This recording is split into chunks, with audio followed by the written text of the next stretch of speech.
Beyond the last breath, the journey of the soul through the Bardos. What happens after the final breath? Do we vanish into nothingness, or do we embark on a journey beyond human comprehension? Welcome, traveler of the unseen, to a mystery as old as existence itself.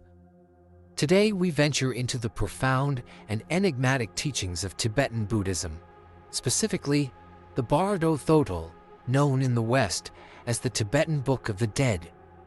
Imagine a guide that walks beside you, whispering wisdom as you step into the unknown. This is the role of the Bardo Thodol. But it is not merely a text about dying. It is a map of consciousness, a spiritual roadmap designed to navigate the realms beyond life. Prepare yourself, for together we will step through this sacred portal, unravel its hidden messages, and perhaps, just perhaps, come closer to understanding what it truly means to exist. The origins of the Bardo Thodol. The Bardo Thodol was not written by an ordinary monk. It emerged from the wisdom of Padmasambhava, a mystical and near-mythical master in Tibetan Buddhism. Born in India in the 8th century, he is revered as Guru Rinpoche, meaning precious master. But Padmasambhava was more than a teacher. He was a spiritual alchemist, a yogi who unlocked the deepest mysteries of the mind.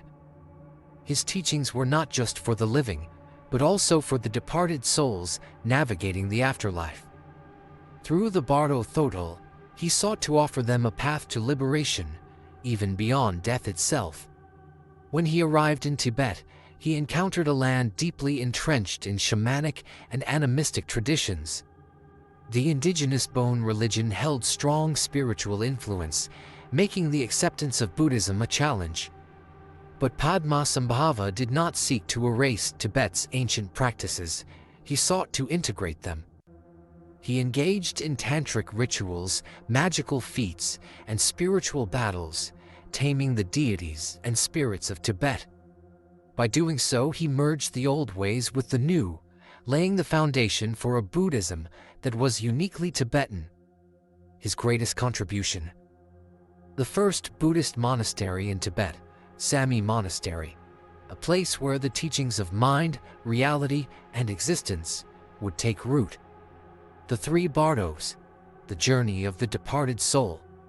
Tibetan Buddhism teaches that death is not the end but a transition, a moment when the mind, freed from the body, has a rare chance at enlightenment.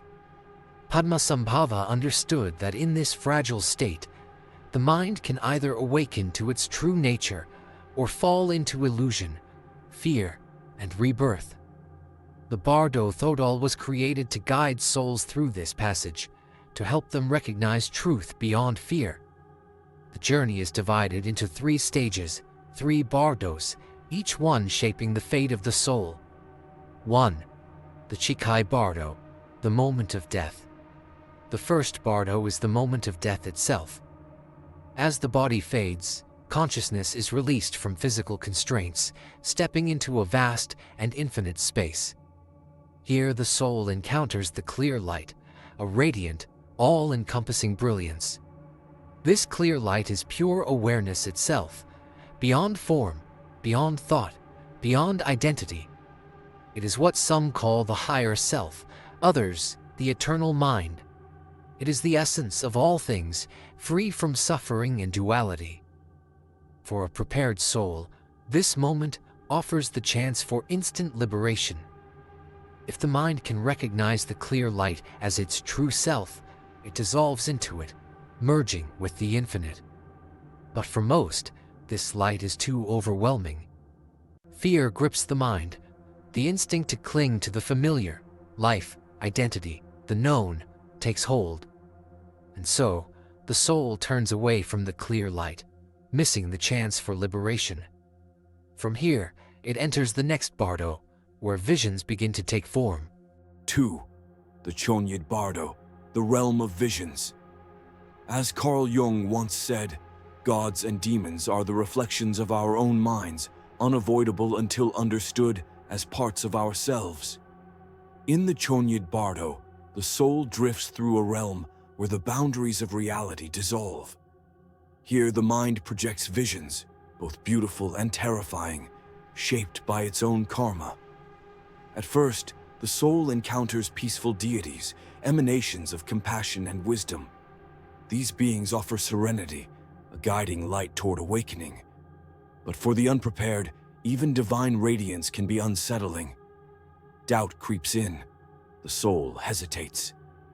And then, the peaceful deities transform into fearsome, wrathful beings. These monstrous figures are not demons in the traditional sense. They are reflections of the soul's own fears, desires, and suppressed emotions. They rage and roar, shaking the very foundation of the mind. For those untrained in self-awareness, these visions feel all too real. Fear and confusion take over, and the soul becomes trapped in illusion. But for those who remember the teachings, these visions are recognized as mere projections, illusions of the mind. By seeing through them, the soul can still find liberation. If it fails, it moves toward the final Bardo, the point of rebirth. 3. The Sidpa Bardo, the return to life. In the Sidpa Bardo, the soul is pulled toward rebirth. Karma, the weight of past actions, thoughts, and emotions, acts as a force, drawing the soul toward its next existence. Here, the soul experiences visions of couples in union, symbolizing the moment of conception. The urge to be reborn intensifies. If the soul remains unaware, it is swept into a new life, its next form dictated by the energy it carries. But if awareness is maintained, there is still a final choice: to break free from the cycle altogether. The Bardo Thodol teaches that preparation for this moment begins in life. Those who meditate on impermanence, who recognize their attachments while alive, gain the strength to transcend the pull of rebirth. Life, death, and the path to liberation. Ultimately, the Bardo Thodol is not just a guide to dying, it is a guide to living. It teaches that death is not an end, but a mirror reflecting the truth of our existence. As Ram Dass once said, "When you die, there is only one question that matters. How much did you love?" So ask yourself, are you prepared for the final journey? Can you let go of all that you cling to? Perhaps, by contemplating these mysteries, we can not only prepare for death, but also learn how to truly live. If this journey into the unknown resonated with you, share this video and subscribe.